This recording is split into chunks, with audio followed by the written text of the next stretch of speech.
Hechos de los Apóstoles 13:13.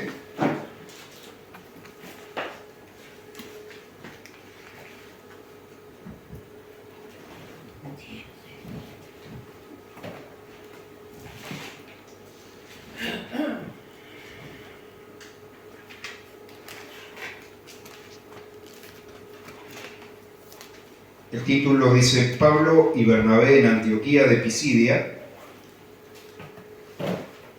Si vemos un poquito atrás, aunque ya hice mención en la reunión pasada, estando reunido allí en una iglesia, en un país que solía ser un enemigo acérrimo de Israel, en Siria, en Antioquía de Siria, estaban reunidos y el Espíritu Santo habla a los hermanos a cargo de la congregación allí y les señala a Bernabé y a Pablo para encargarles la obra misionera, y así da comienzo, por disposición del Espíritu Santo, el primero de los viajes misioneros. Y llegan, como vemos en esta oportunidad, a la otra Antioquía, en Asia, Antioquía de Pisidia, y nos va a relatar un poco la palabra acá, un raconto de alguna manera que el apóstol Pablo transmite acerca de los planes de Dios, y es un recuento bastante concreto y reducido de los pasos. Dice: habiendo zarpado de Pafos, Pablo y sus compañeros arribaron a Perge de Panfilia, pero Juan, apartándose de ellos, volvió a Jerusalén. Esto no lo voy a desarrollar, si bien se podría desarrollar, pero no es el tema que nos ocupa hoy, sino concretamente el mensaje que el apóstol Pablo trae por primera vez, habiendo sido encomendado y bajo la dirección del Espíritu Santo. Dice: ellos pasando, llegaron a Antioquía de Pisidia y entraron a la sinagoga un día de reposo y se sentaron, y después de la lectura de la ley y de los profetas, los principales de la sinagoga mandaron a decirle: varones, hermanos, si tienen una palabra de exhortación para el pueblo, habla. Es decir, como lo expresa claramente el apóstol Pablo, siempre en primera instancia iba y transmitía este mensaje a las ovejas perdidas de la casa de Israel, judíos en este caso reunidos en la sinagoga, que estaban acostumbrados a una reunión que a veces nos hace acuerdo como cuando viajamos a alguna parte acá incluso de nuestro país, una reunión allí bastante almidonada. Se leyó la ley y los profetas, como se agarraba y dije: vamos a leer Levítico capítulo 8, hoy consagración de Aarón y de su hijo, y hacer una lectura que poca edificación tiene en nuestros días para el mover de Dios y para lo que Dios tiene para comunicar. Y era el Espíritu Santo el que los había movido a estas cosas. Ellos fueron y estuvieron en esa reunión, en una reunión en la cual los oyentes no estaban en el mismo avance que Dios había permitido en la vida de estos hermanos que salen en misión a predicar la palabra. Y luego de haberlo escuchado y seguida la palabra, entonces el apóstol Pablo se para y dice: levantándose, hecha señal de silencio con la mano, dijo: varones israelitas y los que teméis a Dios, el Dios de nuestro pueblo de Israel escogió a nuestro padre y enalteció al pueblo, siendo ellos extranjeros en tierra de Egipto, y con brazo levantado los sacó de ella. ¿No? Les habla a un pueblo que conocía la historia, no precisaba venir y contarle cómo Dios llamó a un hombre y de esa descendencia que era inexistente cuando Dios la llamó, iba a levantar una nación y todo lo demás, porque el pueblo ya sabía todas esas cosas, aunque sabían la historia, pero no habían alcanzado a entender cuál era el propósito de Dios en medio de ellos. O sea, conocían los personajes, conocían la historia, conocían todas aquellas cosas, y el apóstol Pablo dice: como ustedes saben, el mensaje que predicaba, el mensaje que el Espíritu Santo los lleva a predicar, no está para nada peleado con el resto de las Escrituras, porque todas las Escrituras son inspiradas por Dios, pero tenía que comunicarles un mensaje de liberación, porque por eso comienza con la esclavitud y no con otra cosa. Si ustedes saben cómo nuestros padres fueron esclavos en Egipto y con mano poderosa Dios lo levantó. El Dios de este pueblo, Israel, escogió a nuestro padre, enalteció al pueblo, siendo ellos extranjeros en tierra de Egipto, y con brazo poderoso levantó y los sacó de ella. Por un tiempo, como de 40 años, los soportó en el desierto, habiendo destruido 7 naciones. La tierra de Canadá le dio herencia en su territorio. Después, como por 450 años, le dio jueces hasta el profeta Samuel. Luego pidieron rey y Dios les dio a Saúl, hijo de Cis, varón de la tribu de Benjamín, por 40 años. Y entonces hace una historia muy resumida de cómo el pueblo de Israel se condujo, incluso aún después de haber alcanzado la promesa de Dios, y culmina esos 450 años haciendo referencia al último profeta que hubo, que fue Samuel. Y aquí menciona al rey Saúl y al rey David. Y cuando nosotros miramos, podemos decir, bueno, qué gran contraste entre Saúl y David. ¿Le parece a usted o no? ¿Sí o no? ¿Qué le parece? ¿Hay un contraste entre Saúl y David? Y sin embargo, si hoy agarráramos un cuaderno, ¿no? Abrimos en una carilla, hacemos una raya, en la otra carilla hacemos una raya. Y póngame pros y contras de cada uno de ellos. Anóteme Saúl en una hoja, David en la otra, y anóteme las cosas buenas de cada una y las cosas malas de cada una. Y Saúl no era tan malo, ni David era tan bueno. Y esto es algo que nosotros, hermanos, debemos rescatar de la palabra de Dios, porque la presentación que hace el apóstol Pablo, que podía haber tratado cualquier otra temática, podía haber dado testimonio de cómo Dios lo llamó, etc., pero no, sin embargo, les viene a presentar 2 personajes de los cuales ellos leían cada día de reunión allí en la sinagoga, donde se reunían, y les viene a hablar, y si ustedes conocen de esta historia, y les cuenta una historia que está en el libro de Samuel, ¿no? De la vida de estos 2 personajes. Primero, el primer rey le dio a Saúl, hijo de Cis, varón de la tribu de Benjamín, por 40 años. Y luego dice en el versículo 22, quitado le levantó por rey a David, a quien dio también testimonio diciendo, he hallado a David, hijo de Isaí, varón conforme a mi corazón, quien hará todo lo que yo quiera. Ahora, fíjese que en esta exposición que hace el apóstol Pablo, nos menciona 3 personas.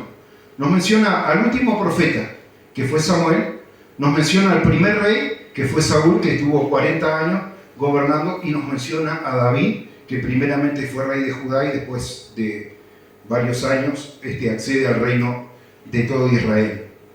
Como le decía, si usted se pone a ver, no era tan malo Saúl, tuvo un espíritu de celo allí por cómo Dios estaba utilizando al rey David en las batallas, pero fuera de eso, y si usted se pone a mirar, David se había mandado varias macanas, adulteró, mandó a matar, le mintió a un sacerdote allí cuando se escapaba, consiguió los panes de la proposición, le dijo que Saúl lo había mandado y que no le había dado el tiempo, y por eso había salido a buscar el pan, etcétera, etcétera. Y sin embargo, el apóstol Pablo nos menciona lo que Dios mismo había dicho por medio de Samuel a Saúl. Porque el que dijo que Dios se había buscado uno conforme a su corazón, es una revelación que Dios le da a Samuel y que Samuel se la dice a Saúl. Dice, Dios te ha desechado en este día y se ha propuesto un hombre conforme a su corazón. Y sabe que yo alcancé a entender realmente a qué se estaba refiriendo el apóstol Pablo cuando dice un hombre conforme a su corazón. Y lo entendían seguramente la que es la última carta que el apóstol Pablo escribe luego de haber estado preso en Roma, de haber sido liberado y de haber sido preso nuevamente, como lo podemos ver en distintas cartas donde nos da a entender esto, y escribe la última carta a la iglesia de Éfeso, pero no es la carta a los Efesios, sino que le escribe a la iglesia de Éfeso, que estaba dirigida por Timoteo. Entonces allá le escribe a 2 Timoteo y usa un paralelo de un hombre que había estado dispuesto a arriesgarse, haber estado al lado de Pablo cuando la mayoría de los hermanos le habían fallado. Dice, todos me abandonaron, dice, en mi primer defensa, ahora conmigo solamente está Lucas, dice el apóstol Pablo. Pero le habla en pasado de 5 cosas que hizo un hermano que lo leemos solamente acerca de su familia, y es la familia de Onesíforo. Dice, estuvo, me buscó, todo lo demás. Y sabiendo de que lo esperaba al apóstol Pablo, ya no la opción de ser libre, sino que estaba en cadena, próximo a ser sacrificado. Y habiendo entendido el destino que le había ocupado a esta persona, el apóstol Pablo le dice a Timoteo que haga extensiva la misericordia sobre la familia de Onesíforo. Y ahí me di cuenta, hermano, cuál era realmente la razón por la cual Dios menciona a través de Samuel primero y luego a través del propio apóstol Pablo acá, que reafirma las palabras de Samuel, diciendo, Dios se buscó un rey conforme a su corazón. Porque cuando David logró todo, porque primero fue bastante difícil, como yo le decía, los de Judá estaban de parte de David, pero dice, las manos de David estaban debilitadas, ¿no? Y poco a poco Dios lo va confirmando en el reino hasta que todo Israel se sujeta delante de él. Y una vez que alcanzó todas las cosas, mandó a buscar, dice, quiero saber, dice, si hay alguien de la casa de Saúl sobre quien yo pueda hacer misericordia. Y él había hecho un pacto, es verdad, había hecho un pacto con Jonatán, pero no dijo, hay alguien de la casa de Jonatán con quien yo pueda hacer misericordia, sino de aquel que lo había considerado a David su enemigo, aunque David no lo consideraba enemigo y en varias oportunidades le perdonó la vida habiéndoselo entregado a Dios en sus manos. Y sin embargo, hermano, allí David tiene esa actitud y tiene esa misericordia hacia la casa de Saúl. Y hermano, ahí es cuando nos damos cuenta de ese corazón, como el corazón, dice, similar a la voluntad de Dios.